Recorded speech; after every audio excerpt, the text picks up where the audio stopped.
Good afternoon, everyone. My name is Amanda Murray. I'm one of two nieces on the Bailey side of the family. I'm always amazed by what folks share when remembering their loved ones. People have beautifully written tributes that encompass a person's life work or poetry with powerful symbolism that helps in your grief. This is not what I aspire to do today. What I'd like to share with you are some of my favorite memories of Uncle Bob, which, I'm with you, Scott, memory gets foggy sometimes.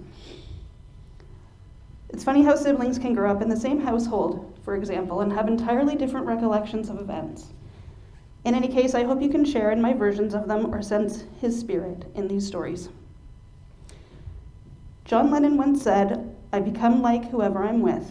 If I'm with a madman, I become mad. If I'm with someone I love, I become lovely. So really, I'm just a cloud in the sky." Whenever I was with Uncle Bob, I felt as if I had been pulled into a secret society or like a bubble that could pop at any minute. He would share an idea, a project he was working on, or an experience he had had with a quiet passion. He loved describing in detail how he arrived at a particular solution to a problem, or the painting process to achieve a proper candy apple red on a Volkswagen thing. This would be done with the tiniest of smiles and delivered in an unhurried manner. He once woke me from a nap when I was in my teens, when he had called, presumably to talk to my parents, but I answered the phone, and he was describing his recent travels to Peru, I think, where he had had the best ceviche. Remembering I'm a teenager, I don't even know what ceviche is, but he's telling me in great detail, and you better believe when I see ceviche on the menu, I order it and I think of him. He had such a creative side that would come out when decorating his home or assisting others. Our grandparents' front entryway was a testament to that, as is the family home on Wimbledon. An early story I'm told, and sadly do not remember myself, but I saw the photo to prove it, was the cart that he had for the Newfie dogs to pull me around on. I do remember hearing a lengthy story about how he had created the custom pinstriping on that Suburban that would tow the Airstream, that he had custom marbleized and went into great detail about how he created it specifically for that vehicle. He was also a person who put my parents onto the combi camp tent trailer. Our family would borrow the combi camp in the early days of our camping, and eventually we bought our own. And yes, people everywhere do ask what the heck that thing is, and I know he loved sharing its unique qualities with anyone who was interested to hear it.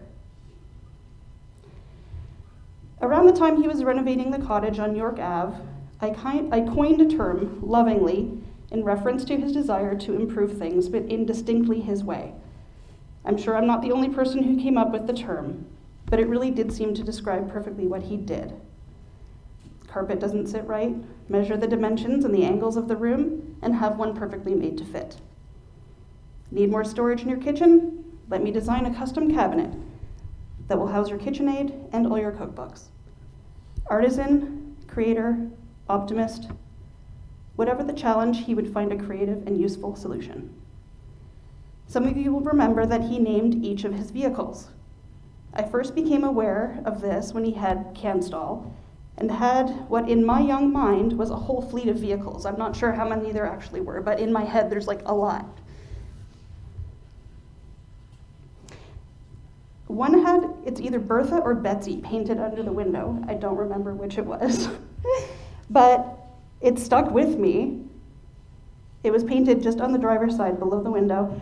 I always remembered this, and so when I purchased my first vehicle, which was a Honda Civic, I asked him to name it for me. He didn't miss a beat and declared it to be named Fenry. I looked at him quizzically, and he explained, "Fenry Honda, like Henry Fonda." I feel like he waited his whole life for that moment. I don't know. Ken, my husband, and I always referred to that car as Fenry, to the point when I bought my current vehicle, I again requested Uncle Bob to name it. This time he texted me that it should be named Leviathan. It's a Hyundai Kona, so it's not big. I tried it for a while, but it didn't stuck. We actually just started calling it Fenry too, and it has pinstriping. We had many opportunities to idea share when he was spending most of his time at his cottage. Many of you know, at one time, Aunt Donna and Uncle Bob, as well as his sister, my Aunt Jean and Uncle Lawrence, and my parents, Anne and Ray, for anybody keeping track, each had a cottage within a half a block of one another at Sauble. It was so nice to have the whole extended family together on occasion. One Christmas, the whole family had a rotating dinner between 3 of the cottages. He told me once that I would go to the opening of a can of peas, again said with a hint of a smile. It took me a few minutes to get what he was saying, and I know he was ribbing me, but in the kindest of ways. He had a way of knowing what would irritate people, and would sometimes use that for his amusement. The 6 months preceding Kristen's outdoor wedding, he kept commenting that he was going to drive a shit spreader to it. When my parents had finished construction of their cottage, he left them a housewarming present, which you also saw in the video. It was the toilet with the silk flowers. When people pointed out that these gestures might be lost on the recipients, he smiled and said, "I know." He had a bumper sticker on his Volkswagen Eurovan that said, "If it's not fun, why do it?" And I think that sums up Uncle Bob's ethos. The flip side to his mirth was his passion for mental health advocacy.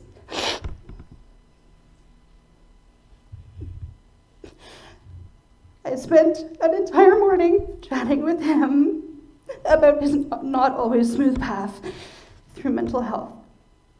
And this was a time when people still didn't really discuss these things.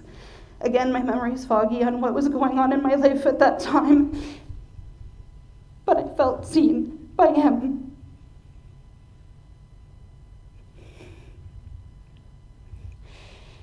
I know that he saw that I was struggling with something and thought that sharing his journey would help, and of course it did.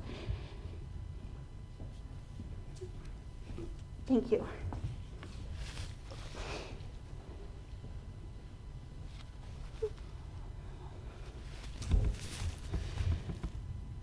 He was generous with his time, or if he thought something he had would be useful to you. When I was in high school, a friend had bought a vintage car, and when I mentioned this in passing, somehow Uncle Bob produced the promotional booklet for that very car that he must have had for over 20 years sitting around. He had never owned this particular vehicle, but he must have looked at one at some point in the 70s and kept the brochure for the whole time, and was so pleased that someone else would appreciate it. On another occasion, I mentioned that I loved the artwork that hung above his couch in the TV room. I was so bold as to say that if he was ever getting rid of it, I would have a home for it. And guess what I was gifted after many years? He remembered. It now hangs over my couch in my living room, and I love looking at the brightly colored rolling hills.